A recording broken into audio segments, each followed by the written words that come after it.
Hello, everyone. It's Michelle Curry from Commerce Bank, chair of the Women's Network. And can you believe it? It is already September. So this is the September Chairs Corner.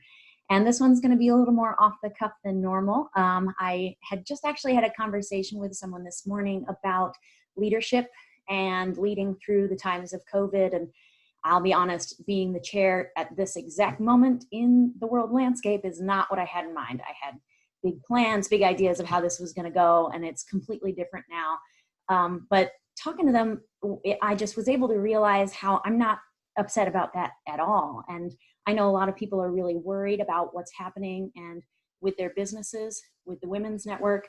How are we going to keep moving forward if we have to stay virtual, and how do we stay relevant? And I just realized in that moment that I'm not nervous at all. I understand that things are going to be hard and they're going to be different. But the biggest thing that I think people struggle with right now is feeling incredibly uncomfortable with the fact that we can't do the things we want to do, or we're going to be losing a lot of revenue this year. And that is something to keep people up at night. But there is a certain portion where you have to evaluate what's in your control, what's gravity, and how can you start preparing for that right now. So what we're able to do in the Women's Network, since we've switched to virtual, is we're not anticipating the big revenues from our monthly programs like we used to, but we know that in advance. So what we can do right now is prepare for it. And I think that's what a lot of business owners are facing as well. And so my recommendation is to embrace the uncomfortable.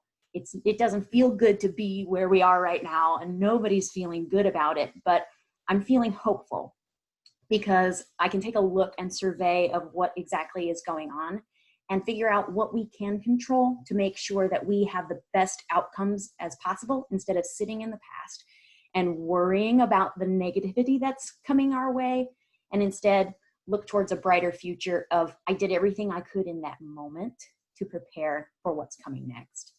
So that's my advice for September, is get comfortable being uncomfortable. And that's a perfect segue into, don't miss our Spotlight Luncheon, September 17th, which is Second City. It's going to be joining us virtually from Chicago to teach us how to boldly confront our comfort zones. This is going to be world-class professional development. And it's going to help with everything that I've talked about so far. Is it's not a happy place to be uncomfortable, but it's a growth place. And all of us are learning. And as long as we can accept it with an optimistic outlook, I think you're going to all grow a little bit more than you think you can. And that's what being bold is about. So we'll see you at the Spotlight Luncheon, and happy September. Until next month, everybody.